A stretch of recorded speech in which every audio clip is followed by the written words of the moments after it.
The T-34 is a legendary Soviet medium tank, or rather, a whole family of tanks. They're known for their powerful guns, excellent mobility, and in many cases, decent armor as well. There are 14 different T-34 variations in War Thunder, from the most conventional of models to experimental vehicles or tanks that only saw limited production. The latest variant could even hold its ground against early MBTs, but we're getting ahead of ourselves. The earliest T-34 you see in the tree is the 1940 model, sitting at BR 3.3. It has pretty good armor for its rank, not because it's exceptionally thick, but mostly because armor is sloped at angles of more than 40 degrees. Some rounds will bounce straight off without as much as leaving a scratch. Furthermore, that's not just about your front. The T-34 has this type of armor arrangement all round, protecting both the turret and the hull. Another great thing about this tank's design is that even if an opponent manages to penetrate your rear armor, the round won't always reach your crew. The next thing you notice is that this tank has very good mobility and off-road capability. All of that thanks to its relatively low weight and wide tracks, set in motion by a B2 diesel engine, which was extremely advanced for its time and spawned a whole family of tank engines on its own. Your main means of dealing with opponents is the 76mm L11 cannon. You'll be mostly relying on APHE rounds with this one. They have good penetration rates and have enough explosive filler. We also need to mention the T-34 prototype, a rare premium vehicle that is really similar to the earliest model we've just discussed, but with a few kinks.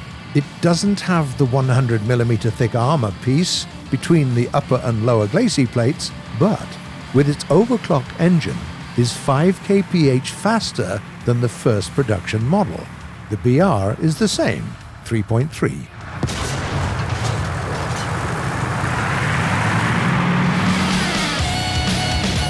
The true strength of the early T-34s lies in their versatility.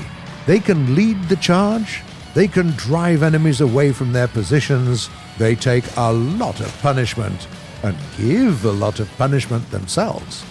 Being highly versatile doesn't mean that you are flawless, though. Low depression makes it harder to fight on uneven terrain, and early APHE rounds can't always deal with spaced armor. Your fuel tanks, situated in the center and in the rear, are extremely vulnerable to enemy fire. And all of that sloped armor means nothing if you're being shot at from a certain angle. All in all, early T-34s have a fair share of problems, but still do very well in a wide range of different combat roles. And their design was so successful that it saw all sorts of upgrades and modifications later on. For instance, a model 1941 got a new 76mm F-34 cannon. It also can use an APHE round with a fuse that has a slightly longer delay.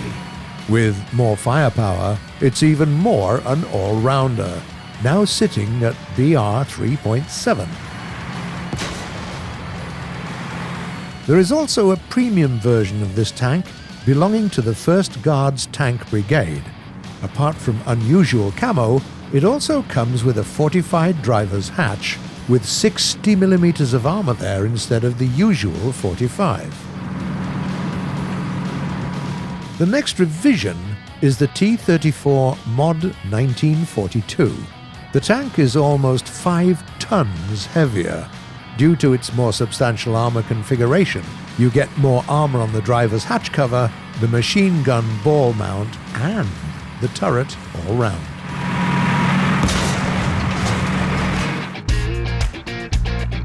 Okay, moving on, BR 4.0. Here we run into several new T-34 variants, each a result of a different attempt to raise the tank's survivability. The STZ variant has 15mm thick applique armor welded on top of its UFP. The premium T-34E also comes with additional armour, but on the sides of the hull and all round the turret. And there is yet another up-armoured T-34 version hiding in the German tech tree. We're talking about the T-34 747R development, with R denoting the origin of the vehicle, Russia. For instance, a captured M4 would have an A instead. You get the idea. Now, a really important milestone in the history of the T-34, the T-34-57. As the name suggests, it has a new 57mm ZIS-4 cannon, which has a fast fire rate thanks to its relatively low caliber, and also packs quite a punch with a high penetration rate using high-velocity shells. This gun is what makes this alteration so effective at dealing with other tanks, even though you'll often have to make several shots to finish the deed due to the obvious limitations of the cannon's caliber. On the other hand, the main flaw of this vehicle is its armor arrangement. It's more or less the same thing we saw before, but in the third era, that's not enough. At this rank, there is also a premium variation of the T-34-57, the T-34-57 Mod 1943. The best part about this tank is its slightly modernized ZIS-4M cannon that can fire a very good APCR round, allowing this tank to hunt the toughest of enemies. Now we come to yet another big milestone for the T-34, and it's all about a new gun again, or more precisely, guns, as we're speaking about two T-34-85 models, each of which comes with its own armament. The first of two sits at BR 5.3, and its new cannon is a part of its name, the D5T. The second alternative sits at BR 5.7 and is armed with a ZIS S53 cannon. Both guns have the same caliber, 85mm, but the latter has a faster reload and also can use a very nasty APCR round. At the same time, both vehicles have access to good APHE rounds. Apart from having decent penetration rates, they also come with lots of explosive filler, more than enough to one-shot your opponents once again.